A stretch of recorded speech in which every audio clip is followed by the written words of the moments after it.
വചനയാത്ര ഉൽപ്പത്തി 46 അധ്യായം. യാക്കോബ് ഈജിപ്തിൽ. തൻ്റെ സ്വത്തുക്കളെല്ലാം ശേഖരിച്ച് ഇസ്രായേൽ യാത്ര തിരിച്ചു. ബേർഷബായിലെത്തിയപ്പോൾ അവൻ തൻ്റെ പിതാവായ ഇസഹാക്കിൻ്റെ ദൈവത്തിന് ബലികൾ അർപ്പിച്ചു. രാത്രിയിലുണ്ടായ ദർശനങ്ങളിലൂടെ ദൈവം ഇസ്രായേലിനോട് സംസാരിച്ചു. യാക്കോബേ, യാക്കോബേ, അവിടുന്ന് വിളിച്ചു. ഇതാ ഞാൻ. അവൻ വിളി കേട്ടു. അവിടുന്ന് പറഞ്ഞു, ഞാൻ ദൈവമാണ്, നിന്റെ പിതാവിൻ്റെ ദൈവം. ഈജിപ്തിലേക്ക് പോകാൻ ഭയപ്പെടേണ്ട, കാരണം അവിടെ ഞാൻ നിന്നെ വലിയൊരു ജനമാക്കി വളർത്തും. ഞാൻ നിന്റെ കൂടെ ഈജിപ്തിലേക്ക് വരും, നിന്നെ തിരികെ കൊണ്ടുവരികയും ചെയ്യും.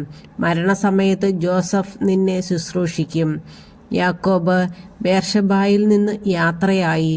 ഫറവോ കൊടുത്തയച്ചിരുന്ന രഥങ്ങളിൽ ഇസ്രായേലിൻ്റെ മക്കൾ പിതാവായ യാക്കോബിനെയും തങ്ങളുടെ കുഞ്ഞുങ്ങളെയും ഭാര്യമാരെയും കയറ്റിക്കൊണ്ടുപോയി. തങ്ങളുടെ കന്നുകാലികളും കാനാൻ നാട്ടിൽ തങ്ങൾക്കുണ്ടായിരുന്ന വസ്തുവകകളും അവർ കൂടെ കൊണ്ടുപോയി. യാക്കോബും സന്തതികളും ഈജിപ്തിലെത്തി. പുത്രന്മാരെയും അവരുടെ പുത്രന്മാരെയും പുത്രിമാരെയും പുത്രന്മാരുടെ പുത്രിമാരെയും തൻ്റെ സന്തതികൾ എല്ലാവരെയും അവൻ ഈജിപ്തിലേക്ക് കൊണ്ടുപോയി. ഈജിപ്തിലേക്ക് വന്ന ഇസ്രായേലിൻ്റെ മക്കളുടെ പേരുവിവരം. യാക്കോബും അവൻ്റെ പുത്രന്മാരും. യാക്കോബിൻ്റെ കടിഞ്ഞൂൽ സന്താനമായ റൂബൻ. റൂബൻ്റെ പുത്രന്മാർ ഹനോക്ക്, പല്ലു, ഹെസ്രാൻ, കർമ്മി. ശിമെയോൻ്റെ പുത്രന്മാർ യെമൂവേൽ, യാമീൻ, ഓഹദ്, യാക്കിൻ, സോഹാർ. കാനാന്യ സ്ത്രീയിൽ അവന് ജനിച്ച സൗൾ. ലേവിയുടെ പുത്രന്മാർ ഗർഷോൻ, കൊഹാത്ത്, മെറാറി. യൂദയുടെ പുത്രന്മാർ ഏർ, ഓനാൻ, ഷേലാഹ്, പേരസ്, സോഹ്. ഏറും ഓനാനും കാനാൻ ദേശത്ത് വെച്ച് മരിച്ചു. പേരസിൻ്റെ പുത്രന്മാർ ഹെസ്രാൻ, ഹമൂൽ. ഇസാക്കറിൻ്റെ പുത്രന്മാർ തോല, ഫുവ, യോബ്, ഷിമ്രോൻ.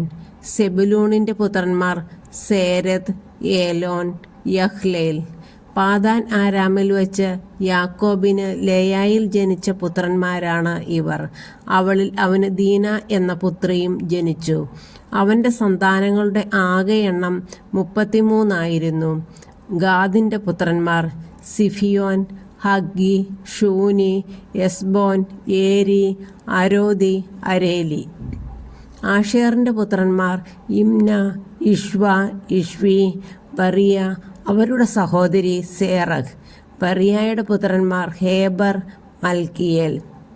ലാബാൻ തൻ്റെ മകളായ ലേയായ്ക്ക് പരിചാരികയായി കൊടുത്ത സിൽഫയുടെ മക്കളാണിവർ. യാക്കോബിന് സിൽഫയിൽ 16 മക്കളുണ്ടായി. യാക്കോബിൻ്റെ ഭാര്യയായ റാഹേലിൻ്റെ മക്കൾ ജോസഫ്, ബെഞ്ചമിൻ. ജോസഫിന് ഈജിപ്തിൽ വെച്ച് ഓനിലെ പുരോഹിതനായ പൊത്തിഫെറായുടെ പുത്രി അസ്നത്തിൽ മനാസയും എഫ്രായിമും ജനിച്ചു. ബെഞ്ചമിൻ്റെ പുത്രന്മാർ ബേല, ബേക്കർ, അഷ്ബേൽ, ഗേര, നാമാൻ, യെഹിറോഷ്, മുപ്പീം, ഹുപ്പീം, ആരദ്. യാക്കോബിന് റാഹേലിൽ ജനിച്ച മക്കളാണ് ഈ 14 പേരും. ദാനിൻ്റെ പുത്രൻ ഹുഷിം. നഫ്താലിയുടെ പുത്രന്മാർ യഹ്സേൽ, ഗൂനി, യേസർ, ഷില്ലേം. ലാബാൻ തൻ്റെ മകളായ റാഹേലിന് കൊടുത്ത ബിൽഹ എന്ന പരിചാരികയിൽ യാക്കോബിനുണ്ടായ പുത്രന്മാരാണ് ഈ 7 പേർ. പുത്രന്മാരുടെ ഭാര്യമാരെ കൂടാതെ യാക്കോബിൻ്റെ കൂടെ ഈജിപ്തിലേക്ക് വന്ന അവൻ്റെ സന്താനങ്ങൾ 66 പേരാണ്. ഈജിപ്തിൽ വെച്ച് ജോസഫിന് 2 പുത്രന്മാർ ജനിച്ചു. അങ്ങനെ ഈജിപ്തിലേക്ക് വന്ന യാക്കോബിൻ്റെ കുടുംബക്കാർ ആകെ 70 പേരാണ്. ഗോഷനിലേക്കുള്ള വഴി കാണിക്കണമെന്നാവശ്യപ്പെട്ടുകൊണ്ട് യാക്കോബ് ജോസഫിൻ്റെ അടുത്തേക്ക് യൂദായെ മുൻകൂട്ടി അയച്ചു. അവർ ഗോഷനിൽ എത്തിച്ചേർന്നു. ജോസഫ് തൻ്റെ പിതാവായ ഇസ്രായേലിനെ എതിരേൽക്കാൻ രഥമൊരുക്കി ഗോഷനിലെത്തി. അവൻ പിതാവിനെ കെട്ടിപ്പിടിച്ചു ദീർഘനേരം കരഞ്ഞു. ഇസ്രായേൽ ജോസഫിനോട് പറഞ്ഞു, ഇനി ഞാൻ മരിച്ചുകൊള്ളട്ടെ, എന്തെന്നാൽ ഞാൻ നിന്റെ മുഖം കാണുകയും നീ ജീവനോടെ ഇരിക്കുന്നു എന്ന് അറിയുകയും ചെയ്തിരിക്കുന്നു. ജോസഫ് തൻ്റെ സഹോദരന്മാരോടും പിതൃകുടുംബത്തോടുമായി പറഞ്ഞു, ഞാൻ പോയി ഫറവോയോട് പറയട്ടെ, കാനാൻ ദേശത്തായിരുന്ന എൻ്റെ സഹോദരന്മാരും പിതൃകുടുംബവും മുഴുവനും എൻ്റെ അടുത്ത് എത്തിച്ചേർന്നിരിക്കുന്നു. ഇവർ ഇടയന്മാരാണ്, കാലിമേയ്ക്കലാണ് ഇവരുടെ തൊഴിൽ. ആടും മാടും അവർക്കുള്ളതൊക്കെയും അവർ കൂടെ കൊണ്ടുവന്നിട്ടുണ്ട്. ഫറവോ നിങ്ങളെ വിളിച്ചു നിങ്ങളുടെ തൊഴിൽ എന്താണെന്ന് ചോദിക്കുമ്പോൾ അങ്ങയുടെ ദാസന്മാർ ചെറുപ്പം മുതൽ ഇന്നുവരെയും കാലിമേയ്ക്കുന്നവരാണ്, ഞങ്ങളുടെ പിതാക്കന്മാരും അങ്ങനെയായിരുന്നു എന്ന് പറയണം. അങ്ങനെ പറഞ്ഞെങ്കിലേ ഗോഷൻ നാട്ടിൽ നിങ്ങൾക്ക് പാർക്കാനൊക്കൂ. കാരണം ഇടയന്മാരോട് ഈജിപ്തുകാർക്ക് അവജ്ഞയാണ്.